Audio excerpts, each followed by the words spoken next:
Hello friends, welcome back study with Bihari बम का स्वागत है।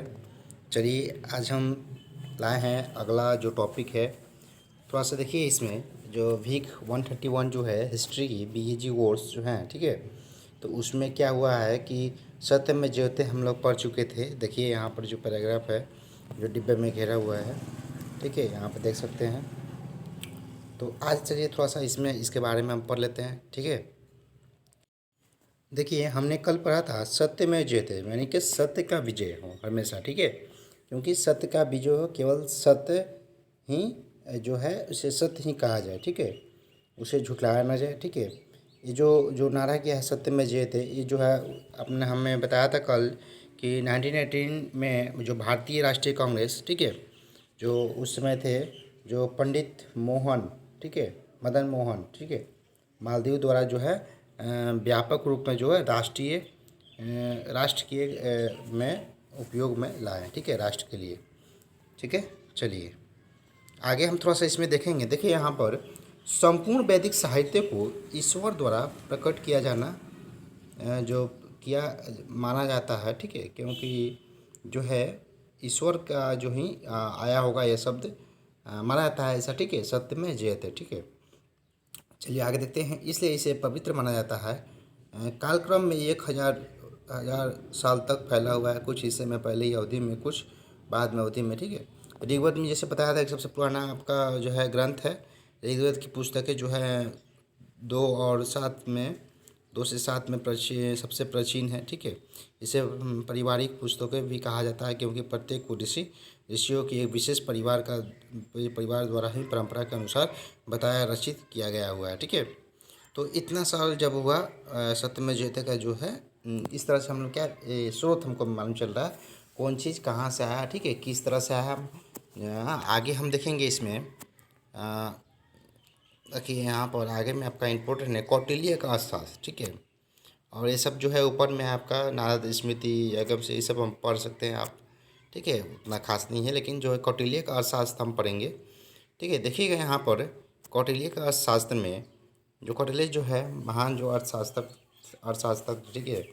देखिए अर्थशास्त्र में यह अर्थव्यवस्था, ठीक है, यह अर्थव्यवस्था पर एक महत्वपूर्ण कानूनी ग्रंथ है, ठीक है, जो है इसको 15 जो है पुस्तकों को विभाजित किया गया है, जिनमें से पुस्तकें 2 और 3 को आरंभिक माना जा सकता है, और लगता है कि यह अलग अलग हाथों की कृतियाँ हैं। यह विभिन्न पुस्तकें राजनीतिक अर्थव्यवस्था और समाज के विभिन्न विषय वस्तु से संबंधित है, ठीक है।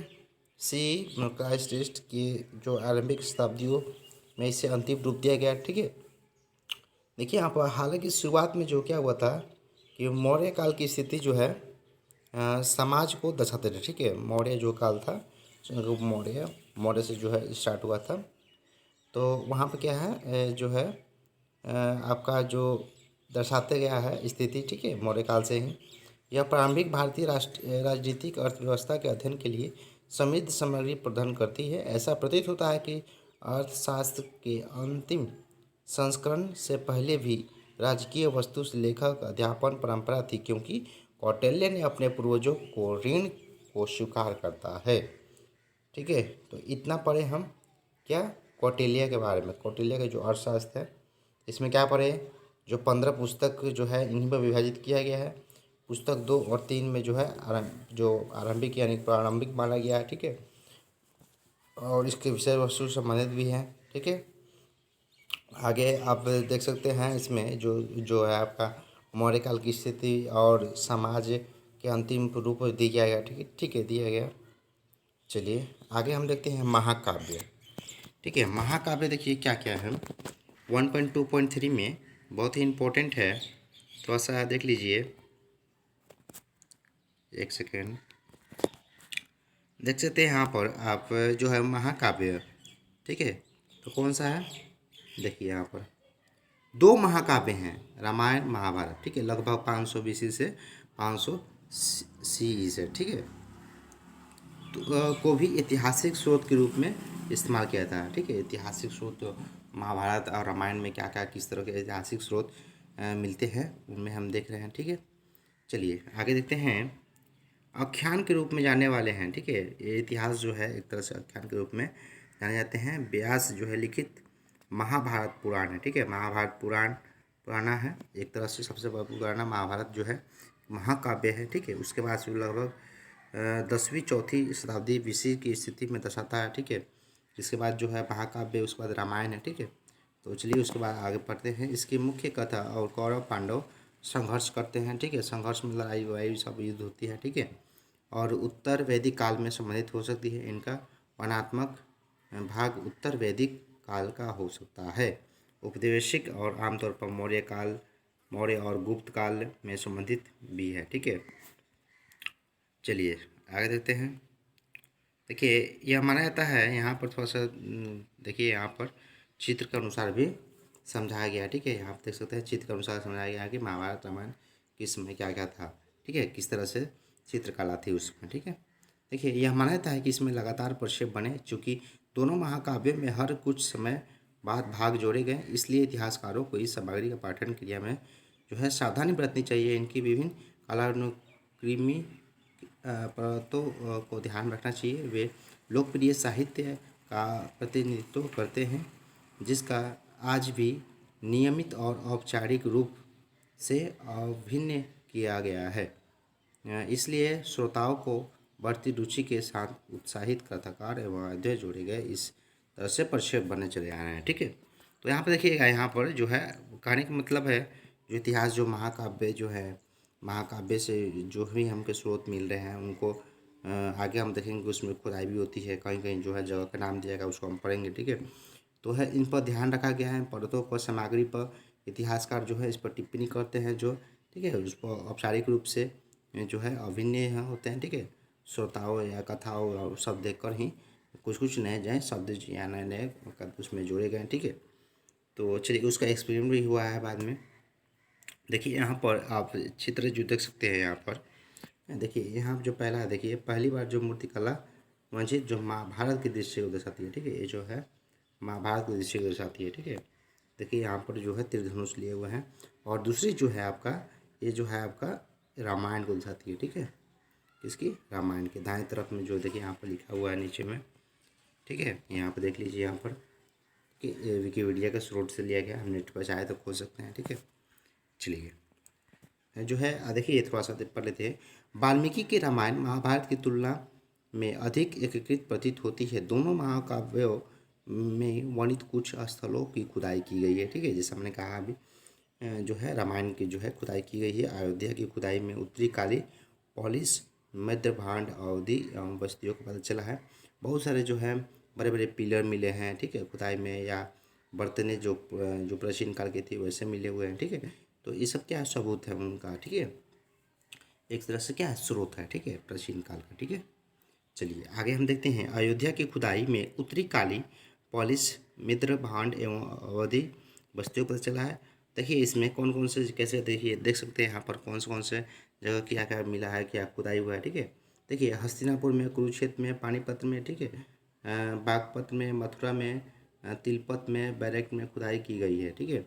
चित्रित अधूर मापदंडी अवधि के जो है समय के हैं। दोनों महाकाव्यों में धार्मिक संप्रदायों के बारे में भी जानकारी मिली है, जिन्हें हिंदू धर्म की मूलधारा या सामाजिक प्रथाओं के तत्कालीन समय के दर्शन को एकीकृत किया गया है, ठीक है। चलिए यहाँ तक हम पढ़ लिए इसको। रामायण और महाभारत क्या है? रामायण और रामायण के जो है महाभारत, रामायण में जैसे कि आप देख सकते हैं इसमें बहुत सारे स्रोत मिले हैं जगह जगह पर खुदाई करने के बाद से। तो एक तरह से क्या मिला, महाभारत और कौटिल्य के अर्थशास्त्र जो हमने पढ़ लिया है। महाभारत में जो है, महाभारत और रामायण में जो स्रोत, पुराने जो स्रोत मिले हैं उनको लेकर कहा गया है, ठीक है। चलिए आगे देखते हैं। इसमें पुराण है, ठीक है। पुराण से भी, पुराण जो होते हैं ना, गीता, कुरान, पुराण, ठीक है। तो पुराण से भी आखिर पुराण क्या है उस पर देखते हैं हम, ठीक है। देखिए पुराण व्यास द्वारा लिखित हिंदू ग्रंथों का एक श्रेणी है, ठीक है। पुराण जो है, जो हिंदू जो है ग्रंथों में से ही एक निकला हुआ है, ठीक है। उन्हें गुप्त और जो है उत्तर गुप्त काल के समय माना जाता है। 18 महापुराण और कई उप पुराणों को पूरक परिशिष्ट है। उनकी विश्वव्यापी सामग्री इंगित की गई करती है। कि वे विभिन्न विषयों को शामिल करते हैं और विभिन्न हाथों द्वारा रचित है। उदाहरण के लिए अग्नि पुराण लगभग 18वीं से 11वीं शताब्दी सी इन निम्नलिखित विषयों में संबंधित है: अनुष्ठान, पूजा, ब्राह्मण, विज्ञान, ज्योतिष, पौराणिक कथाओं, वंशावली, कानूनी, राजनीतिक, जो है आपका शिक्षा प्रणाली, प्रतीक, कराधान, सिद्धांत, जो है युद्ध, सेना का संगठन, ठीक है, युद्ध, मार्शल कार्ड, कूटनीति, स्थानीय कानूनों, सार्वजनिक परियोजनाओं के निर्माण, जल विवरण के तरीकों, पेड़ों पौधों, चिकित्सा, डिजाइन, वास्तुकला, रत्न, ये सब जितने भी सारे हैं ये सब क्या है, पुराण में ही जो है आपका जो है 18 से 11वीं शताब्दी से निम्नलिखित विषयों से संबंधित है। ठीक है, ये जो है पुराण में ये सब जितने नाम ने पढ़े अभी राजनीतिक हुआ, पुराण हुआ, वंशावली हुआ, पौराणिक होगा, ठीक है, युद्ध है, विराम, ये सब उसमें लिखा हुआ है, उसमें जुड़ता है, उसमें मिलता है। ठीक है, डिजाइन, वास्तुकला भी है, विज्ञान भी है, व्याकरण, छंद, कविता, ये सब मिलते हैं इसमें। ठीक है, बिहार के जो है पड़ोसी राज्यों में सांस्कृतिक ऐतिहासिक यात्रा का दर्शनार्थ मिलता है। ठीक है, और ये भी उनका जो है मिलता है। ठीक है, देखिए अगला देखिए यहाँ पर निम्नलिखित जो है 5 शाखाओं जो है पुराणों के विशिष्ट विषय वस्तु रूप में माना जाता है। ठीक है, देखिए यहाँ पर क्या क्या है, देखिए संघ, एक नंबर में संघ है, दो नंबर में प्रति संघ, तीन नंबर में मनवंतर, चार नंबर वंश और पाँच नंबर वंशानुचित। ठीक है, संघ मतलब क्या हुआ, विश्व के निर्माण। ठीक है, और प्रति संघ मतलब ब्राह्मण का पूर्ण निर्माण, ब्रह्मांड। ठीक है, उसके बाद देखिए यहाँ पर विभिन्न, जो मनवंतर मतलब विभिन्न मानवों का काल या मनु का काल। ठीक है, समझ गया। चलिए नेक्स्ट देखते हैं, वंश मतलब क्या, देवताओं, राजाओं, संतों और शामली सूची, ये सब। ठीक है, और वंशानुचित जो है शाही राजवंशों के वृत्तांत। ठीक है, और कुछ चुने हुए पात्रों का जीवन कथाएं, ये सब है। ठीक है, चलिए आगे देखते हैं। बाद में क्या हुआ है कि जो आपका देखिए यहाँ पर बाद में तीर्थों या पवित्र स्थान जो हैं या उनमें महत्व है, धार्मिक महत्व है, वर्णन भी पुराण या पुराण सहित शामिल किया गया है। ठीक है, जैसे यहाँ पर देख सकते हैं हेलीबेट 12th, यहाँ पर चित्र में आप देख सकते हैं, जो चित्र में दिया हुआ है, देखिए यहाँ पर हेलीबेट 12वीं शताब्दी में हेलसिवेर हिंदू मंदिर हैं पर चित्रित कृष्ण रासलीला का नाटक भगवान पुराण के एक कथा पर आधारित है। श्रेय स्रोत विकिपीडिया से हम लोग ये चीज़ डाल दिए हैं। ठीक है, देखिए यहाँ पर जूम करके आपको थोड़ा सा दिखाना चाहते हैं। ठीक है, देखिए यहाँ पर जो है कृष्ण की लीला जो है उस पर सब चित्र में इंगित है। देखिए यहाँ पर जितने हैं कृष्ण की लीला को दिखाया गया है। ठीक है, चलिए ठीक है आगे देखते हैं। पुराणों में प्राचीन भारत में ऐतिहासिक पूर्ण निर्माण के लिए उपयोगी जानकारी है। वे राजवंशों के राजनीतिक इतिहास वंशावली पर प्रकाश डालते हैं। ठीक है, पुराणों का जो है प्राचीन भारत में क्या है, उनका महत्वपूर्ण निर्माण के लिए उपयोगी जानकारी मिलती है पुराण से। राजवंशों, राजाओं और राजनीतिक इतिहास अब इसमें पुराण में जो है मिलते हैं। पुराणों में बहुत कुछ ऐसे जो हर्यक, शिशुनाग, नंद, मौर्य वंश जो है, शुंग, कौरव, कांद्र, ठीक है, कुछ जो है नाग अंत शौक लगाने वाले राजाओं का भी उल्लेख किया गया है। उत्तर भारत में, मध्य भारत में जो है राज्य करते थे।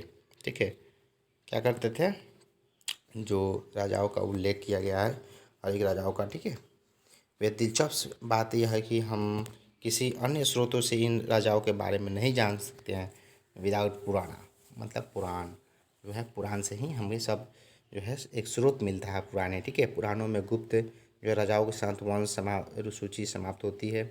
यह दर्शाता है कि पुराणों को लगभग 6वीं शताब्दी BCE के दौरान संकलित किया गया है। हालांकि कुछ ऐसे जो है बाद में रचे गए हैं, जैसे कि भगवान पुराण लगभग 10वीं शताब्दी से और स्कंद पुराण लगभग 14वीं शताब्दी से। ठीक है, ये सब जो है पुराणों के द्वारा ही दर्शाया गया, पुराणों में ही जो दर्शाया गया है 4वीं शताब्दी में। ठीक है, 4वीं या 6वीं शताब्दी BCE के दौरान ही संकलित है। ठीक है, चलिए यहाँ पुराण देखिए, पुराण में एक भी मिलता है कि पुराण जो है नदियों, झीलों, पहाड़ों आदि पर भौगोलिक जानकारी, ठीक है, भौगोलिक जानकारी प्रदान करने के लिए भी महत्वपूर्ण है।